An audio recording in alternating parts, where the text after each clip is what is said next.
hotel. Muy buenas noches, bienvenidos a Esta Casa No Es Hotel. A ver, este mes están sucediendo dos cosas sumamente importantes para Bolivia.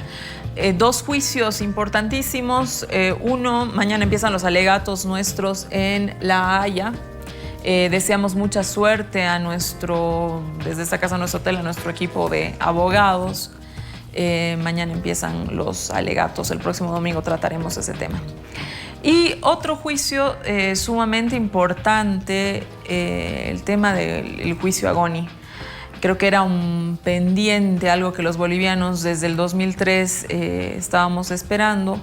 No se ha podido dar la extradición del expresidente ni de algunos de sus ministros.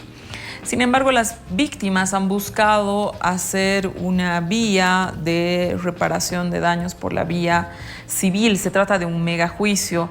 Abogados de las universidades más importantes, más prestigiosas en defensa, pero también abogados que han sido asesores de presidentes y digamos que han estado ligados al poder político estadounidense, están haciendo la defensa del expresidente Gonzalo Sánchez de Lozada y del ministro Sánchez Berzaín.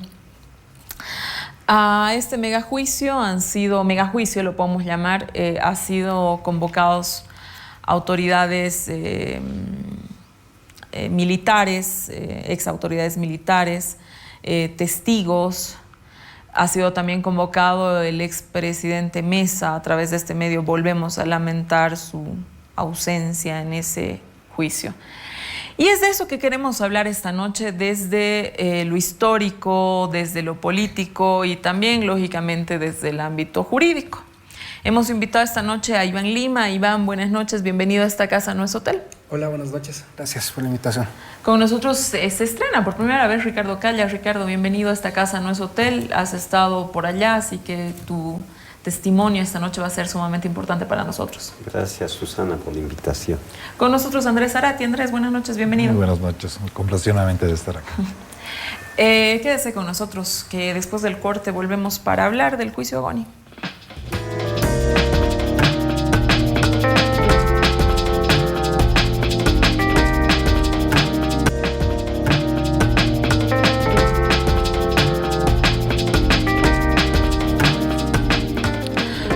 Casa No Es Hotel. Esta noche estamos hablando sobre el juicio a Goni. Quiero empezar con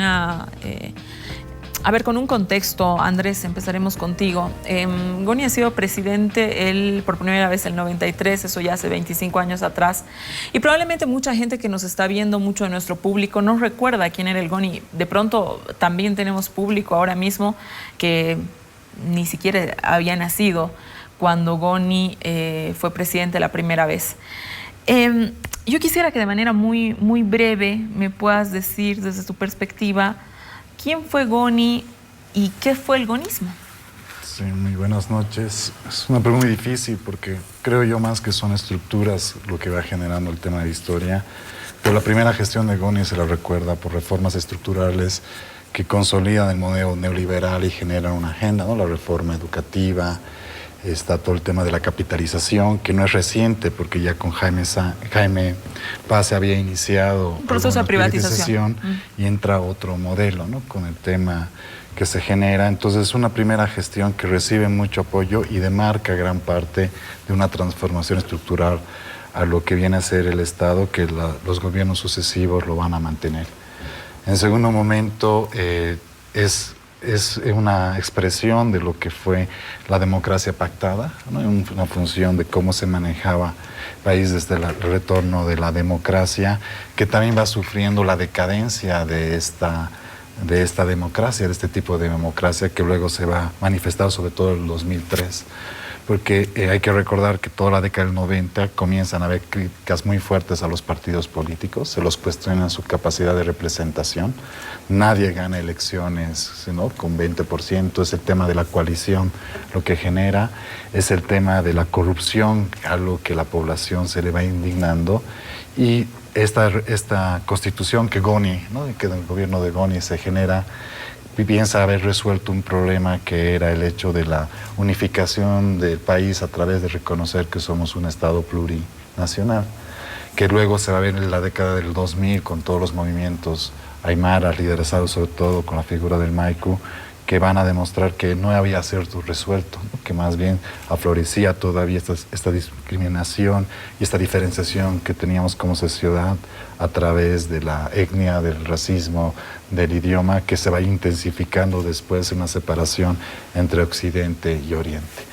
En ese sentido, Goni juega un papel fundamental en un inicio, tal vez con una visión muy amplia de aspectos novedosos, que también son reconocidos a nivel internacional como la creación de un modelo de privatización interesante, distinto, que luego va a tener a fracasar, pero también luego se convierte en el exponente más claro de una ceguera que ocasiona el derrumbe de este propio sistema y de lo que viene a ser la democracia pactada.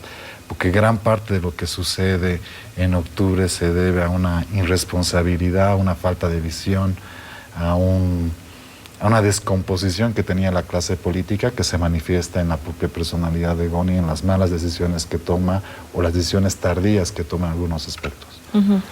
A ver, Andrés Solís Rada en su libro La fortuna del presidente describe al gonismo como un proyecto personal y político. Gonzalo Sánchez de Lozada, un miembro de la vieja élite, había estudiado en Estados Unidos, tenía pasaporte gringo, hablaba como gringo, tenía un pésimo español. De hecho, él es ciudadano estadounidense, que vuelve a Bolivia y se hace rico con las minas, aprovecha las buenas relaciones que tenía su familia, Sánchez Bustamante, el padre, con la intención de hacer crecer la fortuna. Ahora, indiscutiblemente, Goni ha sido un empresario lanzado, que ha tomado ciertos riesgos, por lo tanto lograba créditos, lograba una serie de cosas y además, pues la fortuna en los negocios. Andrés Solís Rada dice que ese Goni próspero, exitoso, en paralelo compra lo que era el partido político más importante que hemos tenido en nuestra historia, el MNR, y a partir de ello es que se hace presidente. Un gobierno relativamente exitoso, como lo explica Andrés, en 1993 a 1997, parecía una nueva derecha, la ley de participación popular y una serie de rasgos de esta capitalización que era una privatización distinta, ¿no? Saludada a nivel internacional. Y lógicamente Goni recogía todo lo que era el modelo de los 90 después de la caída del muro de Berlín. La catástrofe viene en el 2002, cuando está la crisis, está las masacres, está lo que señala Andrés, la poca comprensión del país. Ese país, un país que estaba, una parte del país, la mayoría del país, la gran parte del país que no se encontraba ni representado ni visibilizado. Ricardo, ¿conociste a Goni? ¿Cómo era él? ¿Cómo es que un personaje, un líder con tanta recepción en los 90 termina así? No lo conocí, hablé un par de veces con él, pero sí, como el conjunto de los bolivianos en ese momento, ¿no? Sabíamos de su presencia, su trayectoria, y algunos que nos dedicamos a las ciencias sociales y políticas tratábamos de entender de quién estábamos hablando. Bolivia empezó a conocer como figura política pública a Gonzalo Sánchez de Lozada en el gobierno de Paz Estenssoro, porque fue ministro de Economía del gobierno de Paz Estenssoro entre el 85 al 89. El primer gobierno neoliberal tiene a Gonzalo Sánchez de Lozada como un personaje absolutamente importante ya.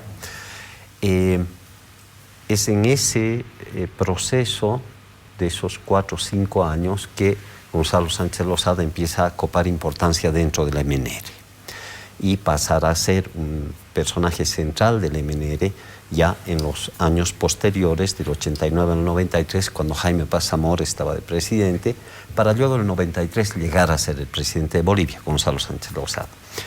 Un hombre, sí, minero, próspero, uno de los millonarios de Bolivia, una enorme capacidad empresarial, en un país minero con una tradición, el familiar minera, con muchos nexos y vinculaciones familiares que desarrolla para instalar no solo explotaciones mineras en Bolivia, sino también explotaciones mineras en la Argentina, ¿no? Y el perfil de Gonzalo Sánchez Lozada como hombre de negocios oculta un poco el perfil político de este personaje. Gonzalo Sánchez Lozada, que creció en Estados Unidos, fue estudiante en Estados Unidos, etc., tiene unos rasgos de perfil interesantes que deben destacarse. No estaba vinculado al Partido Republicano, más bien vinculado al Partido Demócrata. Es parte de una familia de demócratas liberales vinculados a los sectores demócratas del Partido Demócrata en Estados Unidos. Y eso es importante para quien intente saber mejor las cosas de este país. Mientras, por ejemplo, Manfred Reyes Villa estaba vinculado y está vinculado al Partido Republicano, Situto Quiroga está más vinculado al Partido Republicano, en cambio Gonzalo Sánchez Lozada y su hermano están más vinculados al Partido Demócrata. El perfil de demócratas liberales de los Sánchez de Lozada, hablo de Gonzalo Sánchez Lozada y Antonio Sánchez Lozada, su hermano, que fue contralor durante los gobiernos de Goni, el perfil de ambos dos tiene que ver también con parte de la historia de la recuperación de la democracia en este país. Empezamos a saber de la existencia de nosotros los jovencitos a fines de los 70 y los 80 porque Antonio Sánchez Lozada y Gonzalo Sánchez Lozada ocultaron a muchas personas en sus casas cuando, por ejemplo, García Meza estaba persiguiendo a los políticos. Gente de izquierda fue ocultada por Sánchez Lozada en su casa, gentes de los partidos políticos perseguidos por la dictadura militar fueron ocultados. Tenían ellos un perfil, cuando ya estuvimos en el proceso democrático, más bien de demócratas liberales relativamente progresistas. Yo creo que es importante mencionar esos antecedentes porque en parte explican también el carácter del gobierno de Gonzalo Sánchez Lozada hacia 1993 y la presencia, por ejemplo, de Víctor Hugo Cárdenas. Ricardo, ¿se tiene algún dato sobre a cuánto ascendía la fortuna de Goni? Se dijo que en su momento, cuando es elegido presidente en 1993, era el hombre más rico de Bolivia. Pero cuando se va, sus mineras, sus empresas se venden a Glencore. Se dice, nadie, ¿no?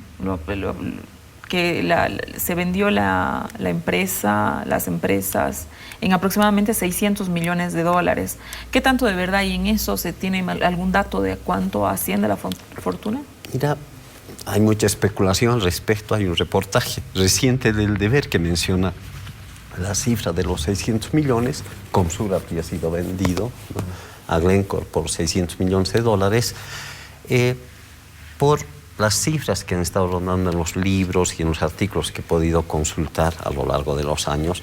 No parece que haya tenido, en todo caso, Sánchez Lozada menos, ¿no?, él como familia, menos de unos 350 millones de dólares, y es posible que sea mucho más. En todo caso, ¿no?, investigadores relativamente serios apuntan a por lo menos unos 500 millones de dólares, ¿no?, que sería además lo que recupera con la venta de Comsur a Glencore y además con las operaciones que él sigue haciendo.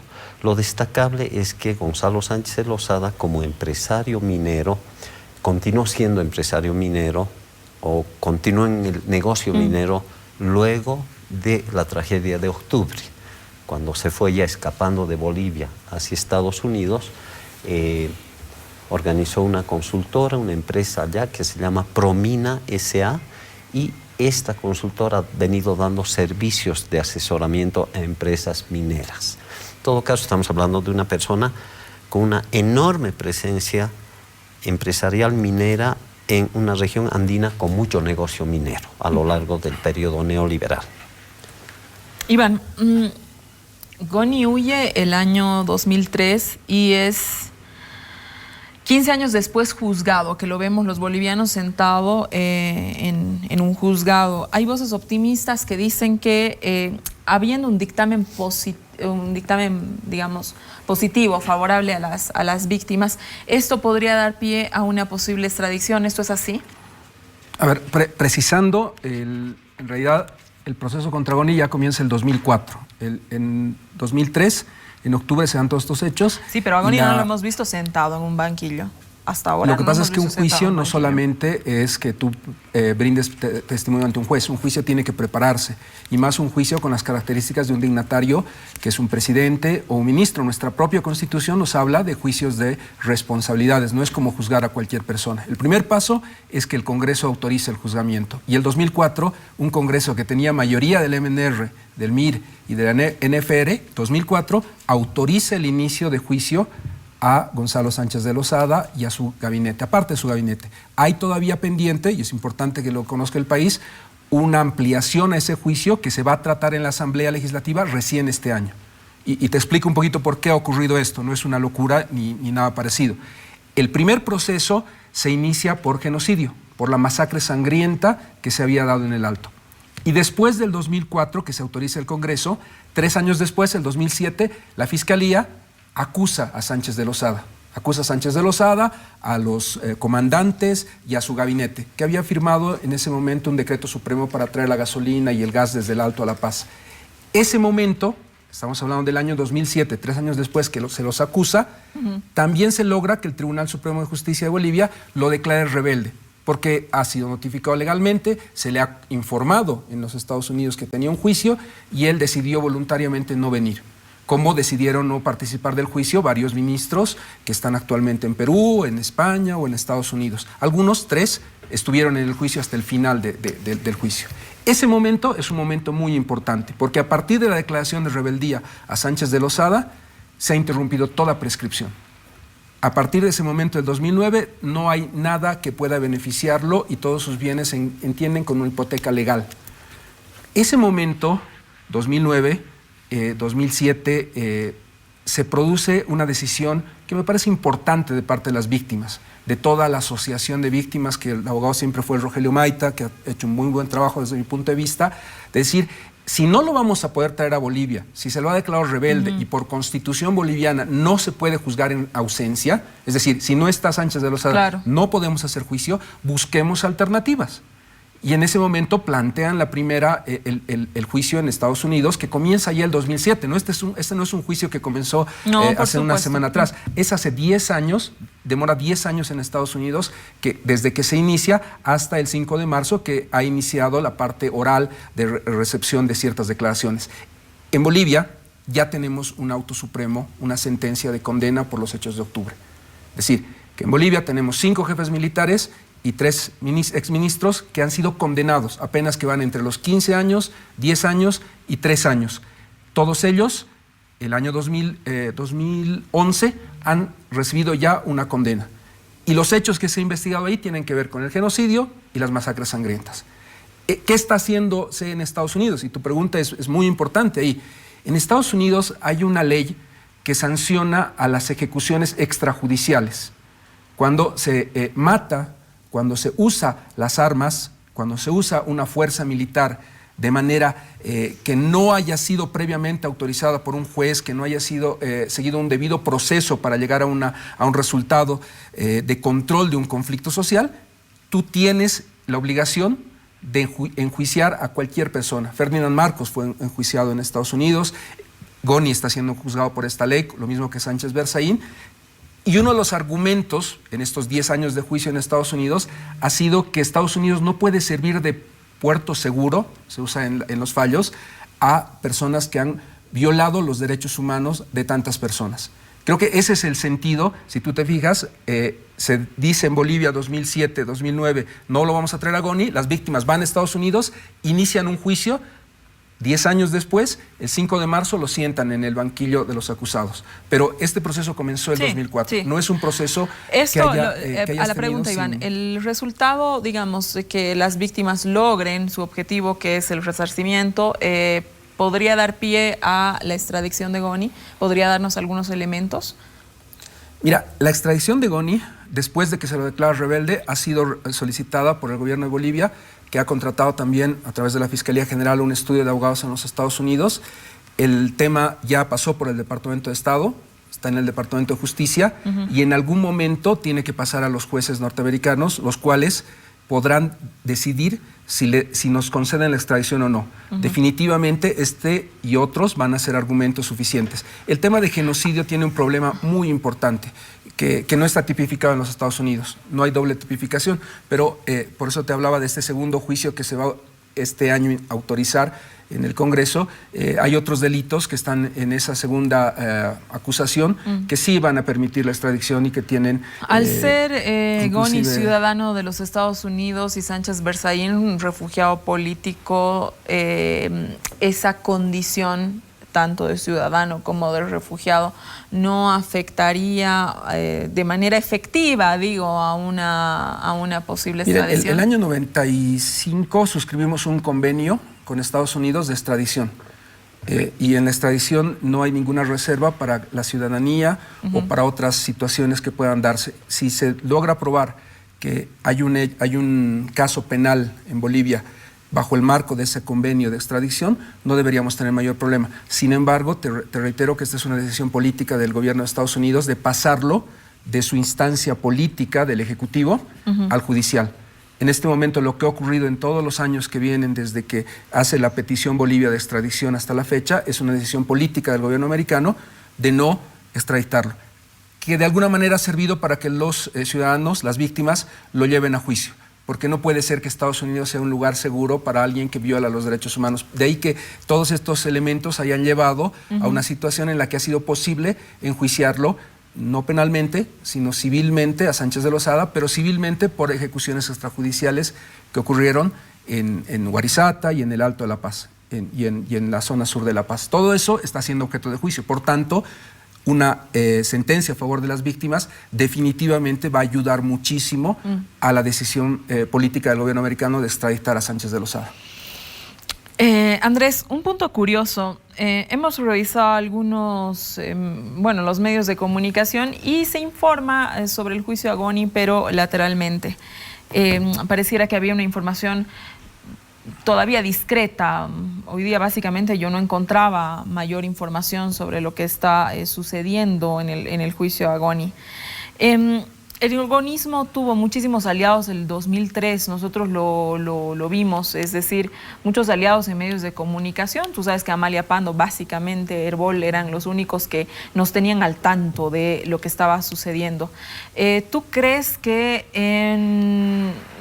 hoy día hubiera algún peso aún de ese gonismo para que no haya una información, no sé, más contundente, mayor sobre el tema del juicio a Goni?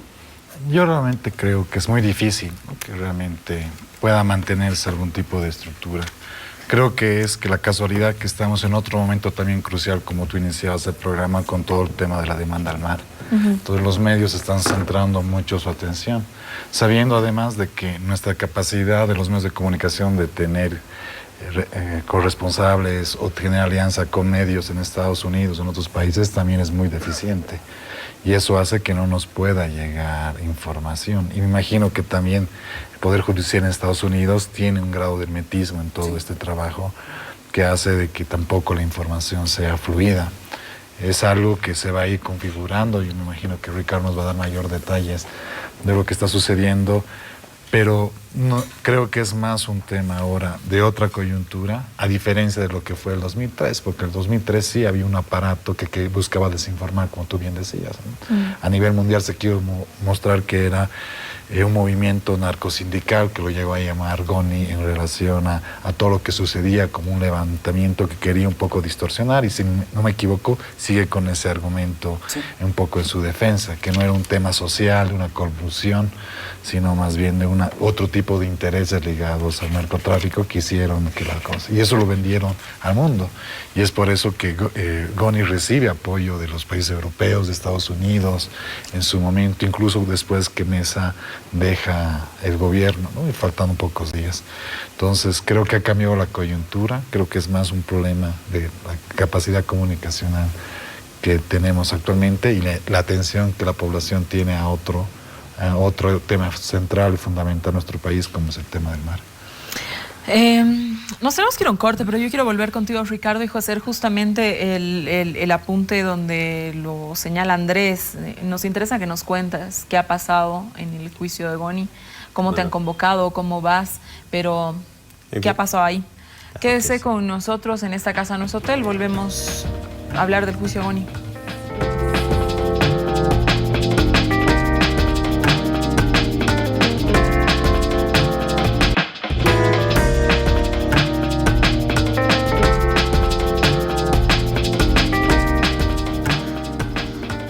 Volvemos a esta casa, a nuestro hotel. Esta noche estamos hablando del juicio Agoni. Estamos con Iván Lima, Andrés Zarate y Ricardo Calla. Ricardo, tú has estado en Estados Unidos y quiero que nos cuentes, que le cuentes a la gente cómo es un juicio de estas características en los Estados Unidos. Te convocan a declarar como testigo. ¿Quién te convoca? ¿Cómo te contactan?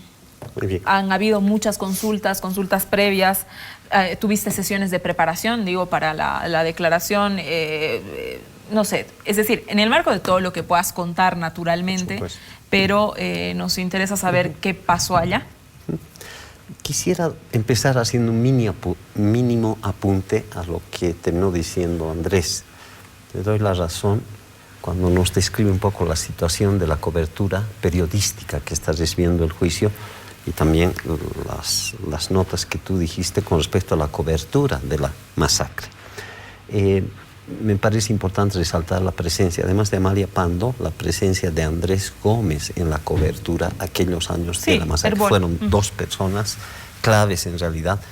Uno se acuerda de ellos cuando recuerda esos hechos. Y es cierto que ahora hay limitaciones de comunicación que creo que tienen que ver con un poco la precipitación del juicio y la no suficiente preparación de los medios como para encarar este juicio. No había ni un periodista acreditado boliviano allí presente. Hubieron restricciones específicas hacia todos nosotros. No podemos hablar con periodistas mientras no habías dado tu declaración. Los abogados están prohibidos de hablar, etcétera, etcétera. Por supuesto, se filtran noticias, pero la cobertura no es suficiente. Yo creo que había un tema de falta de medios también. Viajar a Estados Unidos, estar presente. Es tan caro estar en Miami, Florida, ¿no?, que seguramente los medios no tienen esos recursos. En todo caso, la experiencia que he tenido de entrada al llegar así a Fort Lauderdale fue inmediatamente llegando los abogados de los familiares de las víctimas, que fueron los que me convocaron y los que habían solicitado formalmente que la Corte me convocara como testigo. Los abogados lo primero que me dijeron fue: no puedes hablar con periodistas, no debes hablar con periodistas. El juez ha hecho un enorme lío por las noticias que se están filtrando ya, al momento mismo de empezar con el juicio. El juez fue muy tajante con respecto a las restricciones de comunicación. Lo que sucede es que no quieren que el periodismo, sus coberturas, contaminen la opinión de los jurados, ¿no? Entonces suele ser un estándar de la justicia en Estados Unidos que buscan aislar a los jurados de la opinión de los medios y de lo que circula como noticia. En todo caso, la invitación que recibí se debe básicamente a las siguientes circunstancias.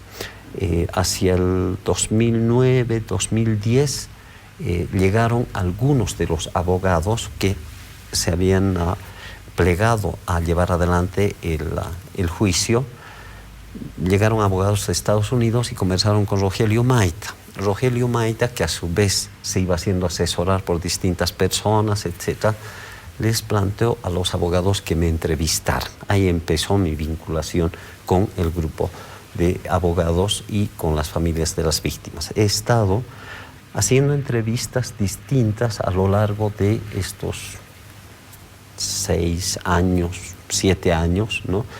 Y las entrevistas fueron, uno, como, entre comillas, expertos sobre la situación política general en Bolivia, lo que ha pasado estos años, y por el otro lado, como participante del grupo de huelga de hambre con Ana María Romero de Campero en octubre de 2003. Con Ana María Romero de Campero y 5 otras personas organizamos una huelga de hambre que tuvo el objetivo de parar la masacre. El objetivo de la huelga de hambre que encabezó Anita fue: paremos la masacre, y por el otro lado planteamos la renuncia de Gonzalo Sánchez de Lozada. Entonces se me pliega el proceso por la huelga de hambre.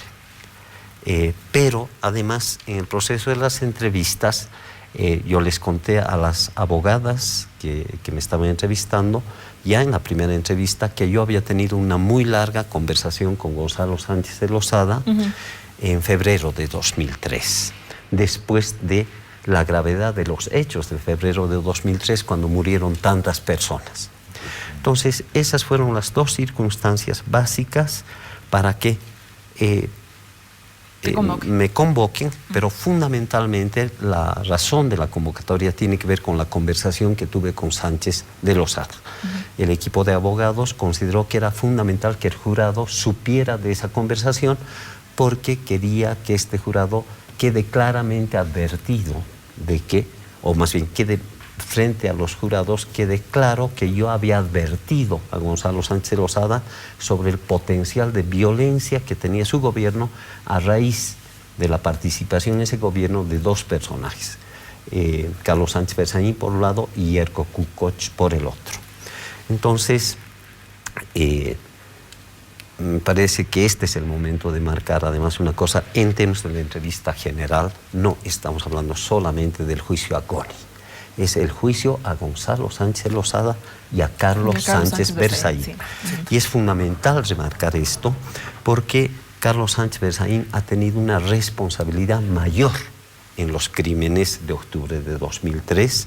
Carlos Sánchez Berzaín y Kukoc son las dos personas sobre las cuales, ¿no?, hay que concentrar la atención más directa con respecto a los sucesos de octubre y a el hecho de que... ¿Qué te viene a la cabeza cuando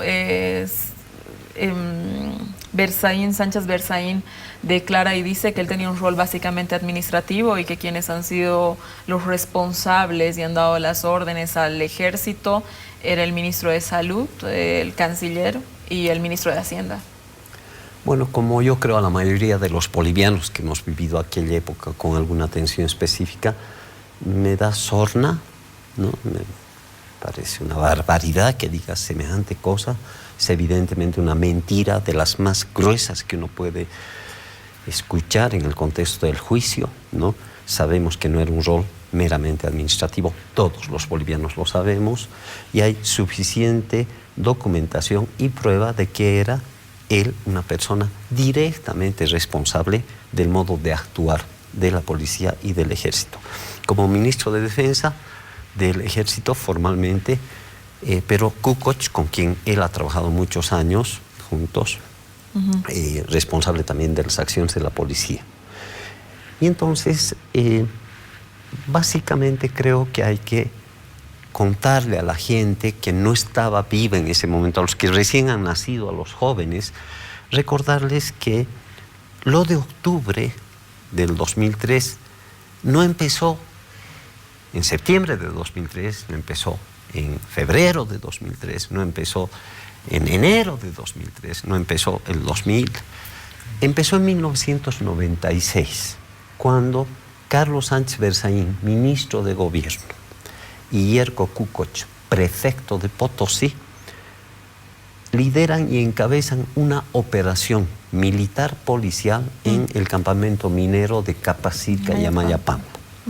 En el norte de Potosí se produce la masacre de 9 personas de los ayllus y mineros de esa localidad, la muerte de 9 personas que no debió haber ocurrido en absoluto. En el primer gobierno de Sánchez Lozada, ese gobierno que había hecho varias reformas estructurales, etcétera, se manchó. Y que tenía conmovida a toda la clase media, que se tenía impresionados. Es decir, por favor, era el presidente hasta ese momento, dentro del marco de la democracia pactada, que más popularidad y más votación había recibido. Eso no se puede negar. Exactamente. Y entonces, ese gobierno, con todo el peso y el prestigio que tuvo, terminó manchado muy severamente por esa masacre. Una masacre de directa responsabilidad de estas dos personas. Entonces, en la mínima historia que es posible contar en este contexto de una entrevista y una conversación como la nuestra, es imprescindible remontar los hechos a esa masacre en Amayapampa y Capacirca, y después, ¿no?, ambos dos personajes son centrales también en lo terrible de los sucesos de 2003. Creo que el talante ya lo venían avisando. Coincido completamente contigo. Iván, a ver, quiero que se haga un pequeño análisis y una pequeña explicación a la gente. En el 2003 fueron 67 muertos, Andrés, ¿verdad? Sí. El juicio civil solamente lo hacen 9 víctimas. Entonces la pregunta está, ¿por qué no están incluidos las 67 en el proceso? ¿Por qué los abogados hacen esta separación?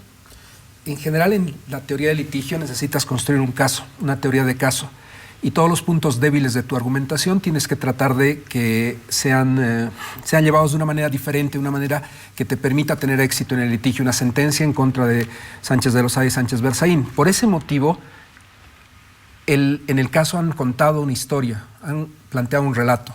En septiembre, Warisata, Sánchez Berzaín, sin necesidad de romper el cerco que había en Sorata, en Warisata, porque se le había dicho que pasen por acá, él lleva a las Fuerzas Armadas y hace que mucha gente muera. La gente que muere en Warisata, algunos de ellos, 2 de las víctimas, no tenían ninguna intervención, no estaban bloqueando, no estaban viendo lo que pasaba, estaban dentro de sus casas. Entonces, ahí hay una primera característica de todas las víctimas. ¿Por qué no todos? Porque un argumento que ha utilizado Sánchez de Lozada y Sánchez Berzaín es que el uso de las armas de fuego ha sido en contestación a una revuelta popular dirigida por Evo Morales y por Felipe Quispe. Claro, ¿y qué hacían Entonces, esas personas en la revuelta? Ellos estaban en su casa. Ellos no estaban, ninguno de los 9 estaba en la protesta, estaban en su casa, y no solamente que estaban en su casa, una de ellas era una niña, otra señora estaba embarazada y ha muerto, inclusive refugiándose del conflicto que había. Entonces viene ahí en esta tesis de los abogados americanos un segundo elemento. Se dicta un decreto supremo el 11 de octubre, que se publica en la Gaceta el 17 de octubre, luego sabemos eso, pero que inmediatamente se implementa por las Fuerzas Armadas, que generan el Plan República, y comienza una serie de disposiciones, la 33 y 34 de nuestras Fuerzas Armadas, que van a hacer el uso de las armas de fuego, el uso de la violencia del Estado contra las personas para lograr que gas y gasolina de Sencata lleguen a la ciudad de La Paz. Y ahí hay un elemento muy importante en esta teoría de caso y de por qué tienes tan pocas personas dentro del proceso. Hay 2 afirmaciones que a mí me han llamado mucho la atención cuando tú revisas el juicio. Juan del Granado en algún momento le habría dicho a Sánchez Berzaín: señor, están muriendo gente, hay 5 muertos. Y él le habría contestado: 5 o 50 es lo mismo siempre que tengamos gas y gasolina acá. Y hay otra afirmación muy fuerte, antes, en este momento histórico que plantea Ricardo, que lo plantean en el juicio, de que en algún momento Sánchez Berzaín, en diálogo con Sánchez de Lozada, le habrían dicho: hemos tenido la guerra del agua, no vamos a tener otra guerra del agua en nuestro gobierno. Si tenemos que tener 3.000 muertos, tenemos 3.000 muertos. Había la teoría Entonces, de los 1.000 muertos. Tienes ahí una serie de elementos que van a mostrarte a dónde ha ido el juicio. El juicio quiere demostrar que este decreto supremo del 11 de octubre, al haberle dicho a las Fuerzas Armadas que usen violencia, lo ha hecho con un ánimo de lograr ejecuciones extrajudiciales, de lograr que en Bolivia los bolivianos del Alto y de La Paz no brinden ninguna resistencia. Pareciera que lo que ha roto este esquema de Sánchez Berzaín y Sánchez de Lozada ha sido la huelga de Ana María Romero. Es algo que no han contemplado, contemplado dentro de su plan. Lo que ellos pensaban es: matamos 60 personas, llega el gas y la gasolina, esto se desinfla, esto se cae, y la reacción de la clase media y de los movimientos como el de Ana María y todo esto no estaba previsto. Todo esto que te estoy relatando es algo que en estos 10 años del juicio en Estados Unidos se está contando a los jurados, porque esto es importante, son jurados los que van a decidir. No es un técnico en derecho, sino gente que está viviendo y va a ver el sufrimiento de todas estas víctimas. A ver, Andrés, en medio de este juicio, los abogados de las víctimas han revelado que Carlos Mesa, que le han pedido a Carlos Mesa que vaya a declarar como testigo, y esto no ocurrió. Unos dicen que se negó. Un vocero de Carlos Mesa salió a los medios, Carlos Alarcón, y dijo que envió un documento de testimonio más el libro. ¿Crees que Carlos Mesa hizo bien, hizo mal en no ir, tomando en cuenta que a los abogados, por ejemplo, la participación de Ricardo, según relata, la importancia era la conversación con Goni? O sea, ¿qué cosas pueden extraer de una conversación con quien está juzgado? Entonces, a partir de eso, ¿qué opinas de la no participación de Carlos Mesa? Es muy complicado, creo, una respuesta a no conocer todos los detalles del propio juicio, ¿no? Y las características del juicio en Estados Unidos como tal, ¿no? Eso creo que después los abogados más bien son los que pueden ver si era realmente efectiva o podía ser contraproducente, además, la declaración. Porque creo, por la información que tengo, que los abogados de Goni también estaban de acuerdo que Carlos Mesa participe, ¿no? Y eso puede generar en algún momento algún tipo de sospecha. Yo, la verdad, mucho no tengo conocimiento para señalar, pero algo que sí creo que hay que recalcar, que está presente, más allá de las personas, es un tema de un modelo, ¿no? Que realmente que estaba en decadencia y que generó toda esta transformación. Hay que recordar que Carlos Berzaín fue relegado a ser ministro, ¿no? Por los hechos, si no me equivoco, de febrero. Y luego una tosudez de Goni fue de reponerlo y lo cambian a otra fuerza, porque creo que primero era del interior y después pasa a defensa, que demuestra esa ceguera que tú tenías en el espacio o esta visión de no entender ese movimiento, donde la población ya no cuestiona solo la salida de Goni, sino es un momento constitutivo que va a dar pie a esta nueva Bolivia que estamos reformando, que implica con toda una movilización de la gente, donde incorpora también a la clase media y genera todo un aspecto que estamos también que es un resultado, ¿no? De todo este proceso. Sí, es interesante cuando los centros urbanos, hay una movilización de la clase media urbana, digamos, ¿no? Ahí es donde parece que el gobierno para. En la medida que era campesinos, que era indígena, no, la teoría de los 1000 muertos, es decir, todo eso, exacto, pues lo sabemos, lo conocemos, y definitivamente, Andrés, responde a cómo miras el país, ¿no? Y a una mirada de que ellos ya no ven. Y no era solo Goni, era toda la clase política que fue derrotada en esa movilización por sus errores, pero hubo un derrote y un momento constitutivo de una gente que quería algo distinto, ¿no? Y eso explica el surgimiento del movimiento al socialismo, muestra la imagen, ¿no? De Evo en su momento, inicialmente la esperanza en Carlos Mesa, que hace que la gente buscaba otro país distinto y veía que estos sujetos habían perdido la brújula y que ya tenían que irse, ¿no? Yo quiero volver a una cosa de lo del juicio. Como abogado, Iván, ¿crees que Carlos Mesa debió ir? Un representante de las víctimas, se llama don Juan Patricio Quispe, manifiesta que sí esperaban que Mesa vaya a dar su testimonio por el peso que podría haber adquirido el testimonio de Mesa en el juicio.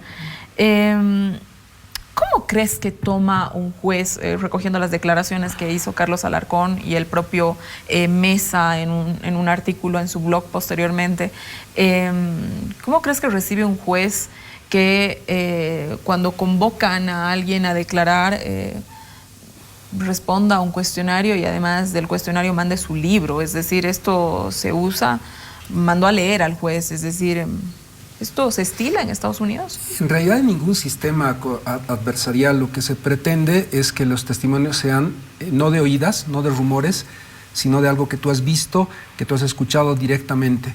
De ahí que el rol de una persona que en Presidencia Sitiada dice que estuvo el 12 de octubre, que estuvo hablando con Sánchez de Lozada y que fue parte de todos estos movimientos que se han dado, era esencial. Desde mi punto de vista era esencial. Lo que me llama la atención es que el doctor Alarcón nos dice que había un riesgo. Dice literalmente en el comunicado que saca en su blog Carlos Mesa, que había un riesgo entre los dos juicios, entre el juicio que hay en Bolivia, que ya ha terminado, por tanto no tiene ningún riesgo, y el de Estados Unidos, que podría haberse dado en materia procesal. ¿Qué riesgo puede haber cuando un testigo Ellos hablan de nulidad, de la nulidad. Justamente ese es el punto al que te quiero responder. Cuando tú como testigo en el juicio 1 dices blanco y en el juicio 2 dices blanco, no hay ningún problema.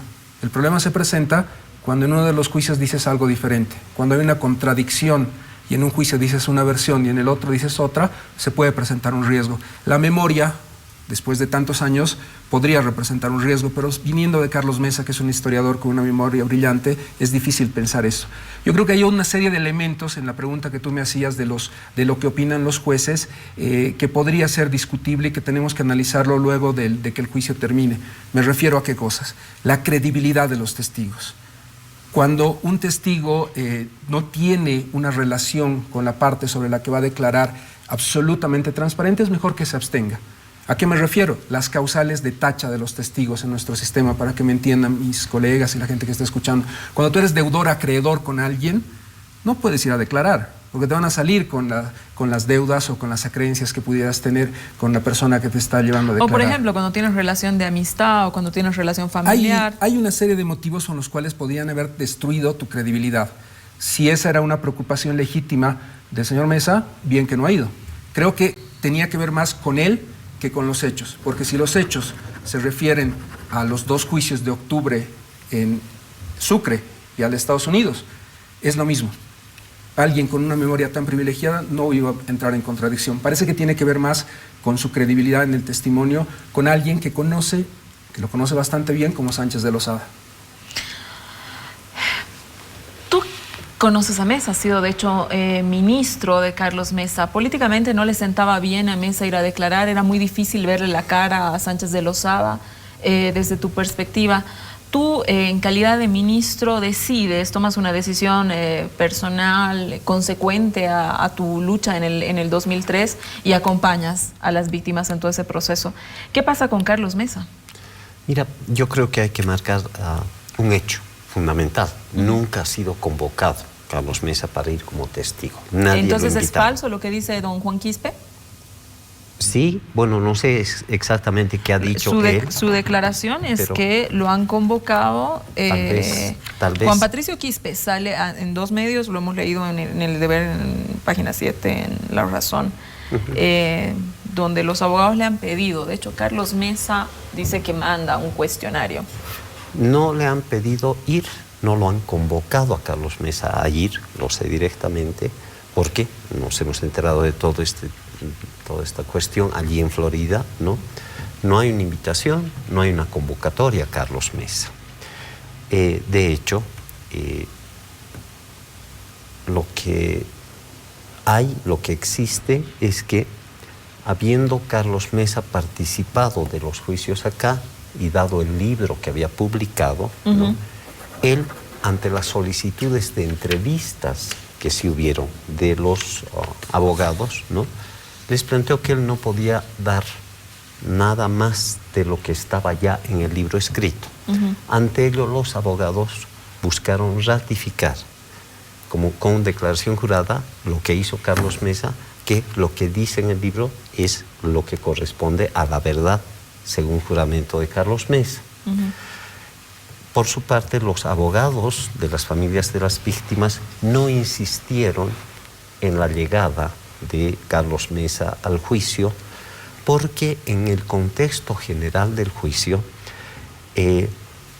parte de las estratagemas de los defensores de Gonzalo Sánchez Lozada estaban buscando también acoplar a su teoría de que los responsables de octubre habrían sido Evo Morales y Felipe Quispe, la teoría con la cual están jugando los abogados de Sánchez Berzaín y de Sánchez de Lozada.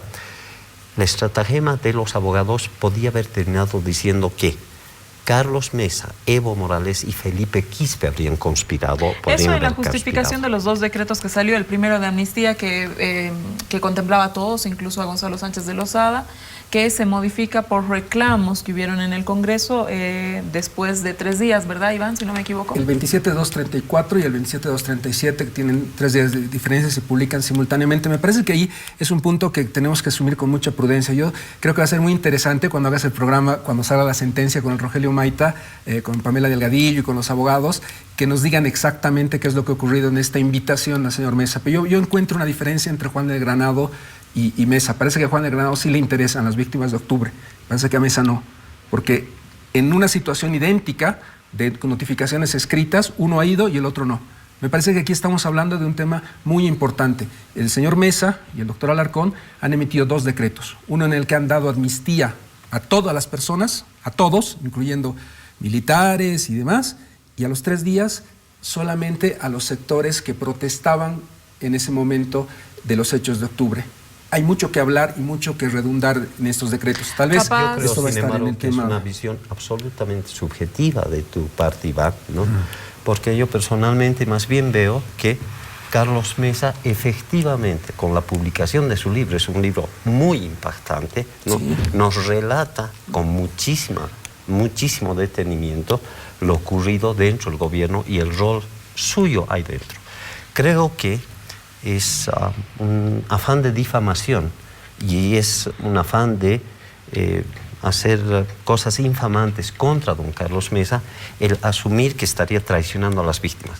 De hecho, el testimonio, los libros, lo que ha dicho en los juicios previos han sido utilizados por la defensa, están siendo utilizados, ¿no? Y efectivamente la presencia de Carlos Mesa podía haber implicado en el contexto del juicio un afán de politización por parte de Sánchez Berzaín y de Sánchez Lozada con relación al rol de Carlos Mesa en todo esto, porque ellos han estado esgrimiendo públicamente también que Carlos Mesa habría llevado adelante una especie de golpe de Estado en alianza con Evo Morales, no, etc. Justamente, ¿no te parece que por entonces, ese motivo era bueno que él vaya a explicarlo? ¿No te parece que cuando tú planteas todos esos elementos, haces ver que la posición de él de no ir ha dejado un vacío, ha dejado un solo interlocutor? Si él estaba ahí, podía contradecir todos estos argumentos. El mejor indicado para contradecir lo que planteas era él. Pero yo creo que estamos entrando a un tema de suposiciones. Creo que es un momento, no solo por el hecho del tema de los familiares, que son cosas que uno quiere tener, pero el que determina los testigos, el que cita, no son los familiares, tú sabes bien, son el grupo de abogados que establece en base a la estructura, a ver qué es lo contraproducente y qué no es lo contraproducente. A ver, yo te quiero preguntar una cuestión, Andrés, para salir del tema de Mesa, que en este programa se apunta a raíz de una declaración de uno de los familiares que se llama Juan Patricio Quispe, que manifiesta expresamente que los abogados de los Estados Unidos han invitado al señor Mesa a dar su testimonio y que él rehusó a hacerlo. Es decir, no estamos aquí en una especulación, nos estamos basando en una noticia de una de las víctimas. Pero estamos también hablando del testimonio de Ricardo, que ha estado en Estados Unidos con los bufetes de abogados, con los familiares que están en pleno proceso, que nos están indicando y nos explicando que puede ser que los familiares pueden haber pensado, pero ponemos a suponer muchas cosas. Creo que es un momento que amerita, creo, una investigación mayor y ahí determinar cuál va a ser la postura frente a esto. Es que o cuál fue, ¿no? O sea, después del resultado. A ver, yo te quiero hacer una pregunta, Andrés, para salir de Mesa. En todas sus intervenciones, Carlos Sánchez Berzaín, que es un personaje nefasto, dice expresamente que va a volver a Bolivia después de que Evo Morales se vaya de su gobierno, ¿no? Porque como ha habido este golpe narcosindical, en alianza con todo mundo, este contubernio que hemos hecho para sacarlo a él, pobre víctima del poder, ¿crees que hay lugar en este país para Sánchez Berzaín? Yo espero que no. Es un país que no se caracteriza por tener una memoria histórica muy fuerte. Privilegiada, ¿no? Tenemos en nuestra historia metiendo a un dictador, pero eligiendo, siendo uno de los primeros ganadores de recuperar la democracia, otro dictador que estuvo metido, que es el caso de Banzer y el de García Mesa. Creo que ahí más bien refuerza el hecho de estos elementos que nos ayudan a recuperar la memoria. Para estas nuevas generaciones que no conocen, porque a veces se ha vendido la idea de que la historia nace con Evo, y más bien la historia nace en procesos, como hemos dicho, desde el 2000, hay procesos acumulativos de una sociedad, un deterioro de un modelo, que demuestran que estos personajes fueron realmente nefastos como personalidades, como su visión, no solo hacia el ser humano, ¿no? A la vida como tal, una discriminación hacia ciertos sectores populares, pensando que pueden morir a cantidades y no se desarrollar. ¿No sientes que hay unos síntomas curiosos? Del 2003 al 2010 más o menos, ¿no? Carlos Sánchez Berzaín era un tipo repudiado básicamente por toda la sociedad, ¿no? Un tipo que no tenía ningún tipo de espacio en medios de comunicación ni nada de aquello. Y hoy es bastante habitual encontrar entrevistas, encontrar citas suyas en medios, ¿no? O sea, pareciera que estamos entrando a una suerte de blanqueamiento del personaje, ¿no es cierto? Porque, a ver, por ahí, digamos, en medios de comunicación tú puedes hacerle una entrevista porque lógicamente es una persona y es un actor que ha tenido un rol nefasto, yo coincido ahí, pero que tiene derecho a tener una voz, una palabra. Pero de pronto son entrevistas no en profundidad, son entrevistas casi a micrófono abierto donde el tipo puede decir una serie de sandeces impresionantes y pareciera que ahí, ¿no? Ya, digamos que fuera de los medios de comunicación escritos, los televisivos, cuando uno entra a las redes sociales, Carlos Sánchez Berzaín tiene una voz. Sí, sí. De pronto encuentras en el Twitter barbaridades que dice, ¿no? Y que son retuiteados, y que son de pronto defendidos, y que son de pronto, es decir, en las redes sociales en particular, un personaje nefasto como Sánchez Berzaín, que es básicamente responsable de las muertes de octubre de 67 vidas, tiene una voz. Sí, yo creo que ahí entramos a suposiciones, ¿no? Yo no creo que Sánchez Berzaín esté entrando a un protagonismo, creo que está siendo utilizado. Y yo siento que a la oposición no le sirve estar cerca a un personaje como Berzaín. Al más le sirve mostrar que la oposición está cerca de Sánchez Berzaín. No, pero decir un sentido, el manejo de las redes. Es el que los retuitea. Yo te invito a entrar a su Twitter. Yo he visto varias cosas y hemos visto en artículos, pero creo que, bueno, nuestra oposición tampoco no es de las más brillantes en nuestra historia y hay sectores conservadores que piensan que en Bolivia no ha cambiado nada y que pueden volver a lo que era antes. Pero creo que dejo eso también como hipótesis. Tú sabes también la capacidad de manejo en redes del MAS y en su posibilidad, con eso no quiero justificar. También el tema de la capacidad que tiene Berzaín de quererse posicionar, igual que Manfred, que para mí son dos muertos políticos que sería un error. Salen, hacen videos, dan charlas. Pero a mí me sorprende la capacidad que tienen. Por ejemplo, pero yo no creo que, digamos, el MAS le haya armado una reunión a Sánchez Berzaín con Almagro, por ejemplo. Sí, pero tiene la capacidad de cosas que él ponerle. Es decir, yo vuelvo a recalcar, creo para una opinión, para una generación que hemos vivido octubre, que todavía tenemos muy fresca la memoria, a pesar de las nuevas generaciones, ponerlo a Berzaín como parte de esta oposición al Evo no beneficiaría, no es en contra del Evo, creo que es más bien a favor de. Entonces creo que esa es una perspectiva y que puede ser que la oposición quiera. Ahora habrá sectores retrógradas, conservadores de la oposición que sigan pensando que Sánchez Berzaín es muy buena venir, sabiendo que Sánchez Berzaín nunca se creció por un tipo político, era más un operador, un tipo de pantalones que se bajaba en un empleado de los cocaleros en helicóptero, no era un tipo medio loco, pero no era un tipo filosófico, político, de discurso, de visión de país, ¿no? Quisiera añadir a lo que está diciendo. Justo es eso lo que te quiero preguntar, Ricardo.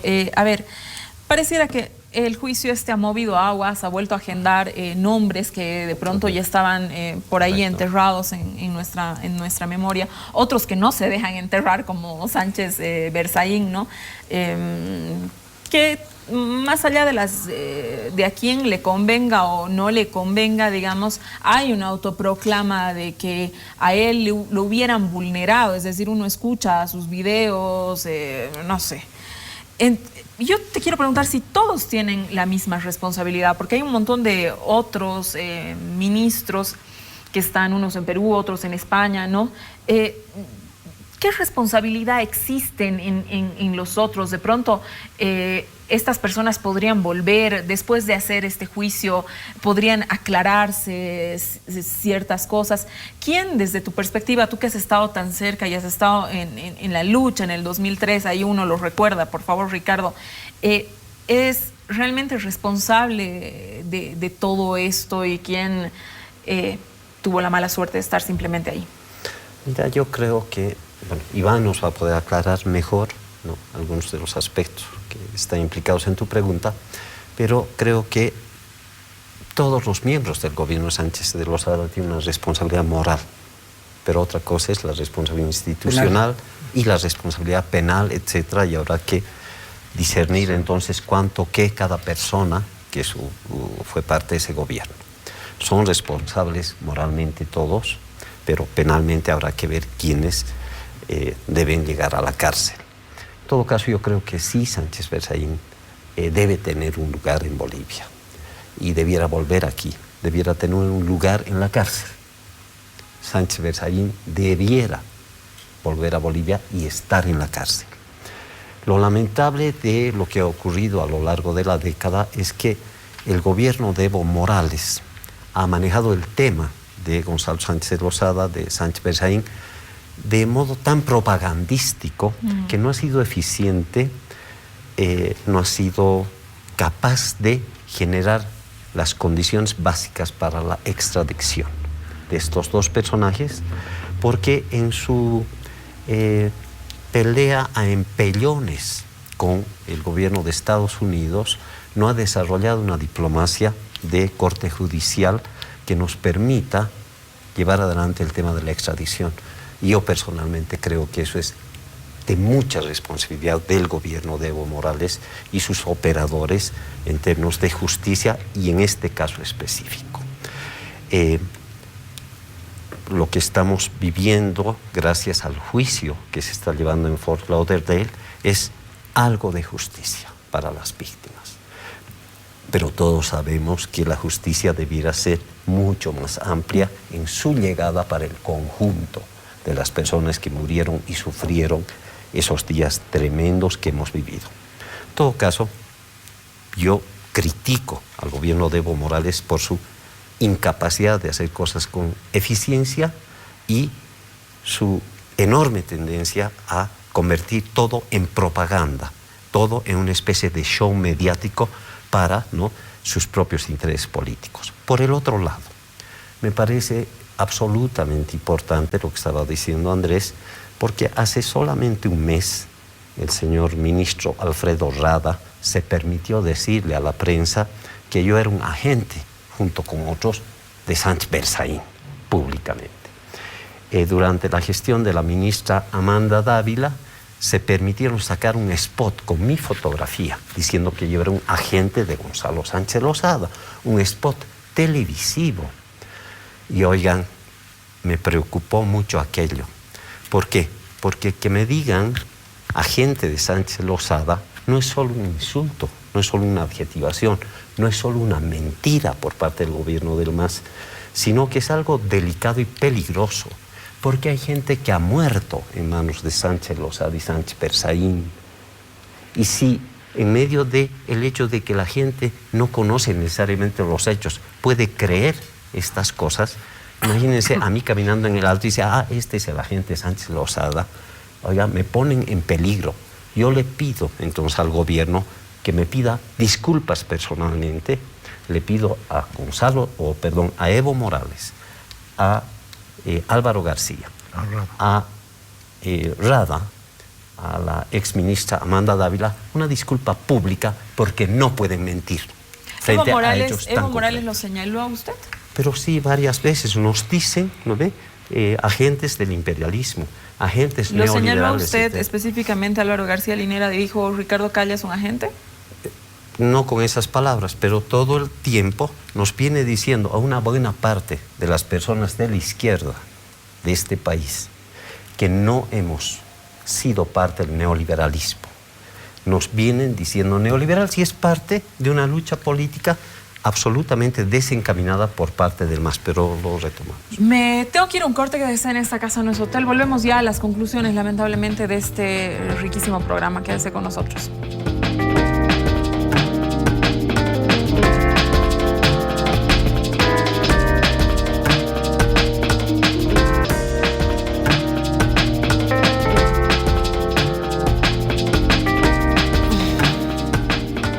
Estamos en esta casa, no es hotel, hablando, bueno, hemos hablado del juicio a Goni. Andrés, yo te quiero pedir una conclusión. Tenemos un minutito por invitado. Entonces, ¿qué es con lo que te quedarías, con lo que quieres que se quede la gente? Yo realmente creo que es un momento histórico importante. Es una posibilidad a consolidar nuestra memoria, a que no olvidemos, a que la impunidad realmente sea descartada y exiliada de nuestra cultura política. Y en ese sentido creo que es que tendríamos que, al igual con el mar, estar todos conectados los bolivianos para que realmente esa sentencia se haga bien y genere un hito y un paso más para tener a Sánchez de Lozada, a Sánchez Berzaín y a los otros responsables en Bolivia, en la cárcel, para que puedan ser juzgados por los crímenes y los daños que han hecho a este país. Ricardo. Mira, la revuelta de octubre fue en parte, otro momento podríamos hablar de toda la complejidad de aquello, pero fue en parte en defensa de los recursos naturales, concretamente para la nacionalización del gas. Creo que el juicio que está llevando a cabo no va a lograr algo que a mí, desde la perspectiva de los recursos naturales, me sigue pareciendo absolutamente importante. No va a lograr poner fin al legado de Sánchez de Lozada en la minería boliviana. Lo tremendo de lo que estamos viendo es que Sánchez de Lozada, en su gobierno del 93-97, en ese gobierno se inicia la dotación de la mina San Cristóbal a las empresas norteamericanas.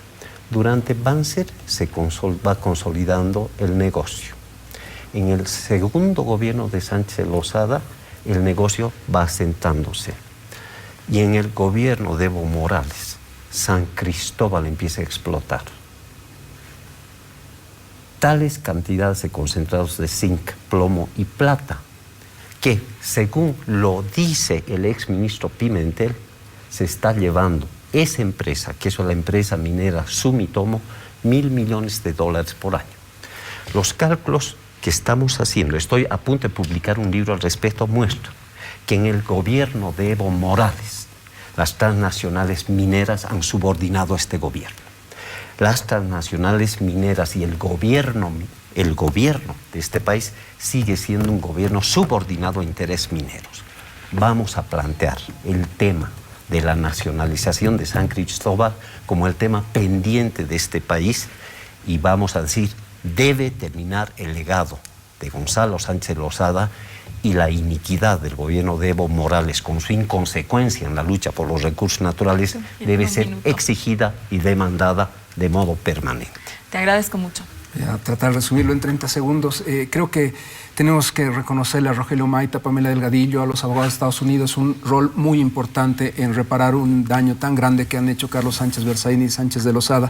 Creo que esta sentencia, igual que la de La Haya, va a marcar la diferencia en el país de una situación de impunidad estructural a una situación de justicia. Ojalá que este año tengamos dos buenas noticias: la condena a Sánchez Berzaín y un camino claro, transparente para recuperar el mar. Gracias, Susana. Gracias a ustedes por haber estado aquí. Muchas felicidades. Son papás. Muchas felicidades mañana a los papás que están en su día. A ver, ¿qué es lo que nosotros con lo que nos quedamos? Realmente el mal talante de Gonzalo Sánchez de Lozada, una persona que, según lo que nos indica Ricardo y estudios bastante serios, no tiene menos de $500 millones, incapaz de sentarse, intentar resarcir los daños. Este es un juicio por vía civil. Lo que están pidiendo las víctimas es un resarcimiento para lograr medianamente justicia. Nos muestra el mal talante de Gonzalo Sánchez de Lozada, de Carlos Sánchez Berzaín, gente que tiene millones de dólares en sus cuentas, incapaz de sentarse con una familia de una niña que estaba en su casa, una mujer que estaba refugiándose de un conflicto en el que nada tenía que ver, embarazada. ¿Y por qué? Porque han dado la orden de salir, han dado la orden de disparar. Aquí no nos van a decir que ha sido un proceso administrativo ni una revueltita, es decir, nosotros somos bolivianos y sabemos perfectamente lo que ha pasado en octubre del 2003. A la gente que era muy pequeña o a los chicos les toca recordar un gobierno nefasto que estaba invisibilizando a la gente, que no tenía miedo de disparar a los campesinos, que evidentemente gobernaba con impune racismo.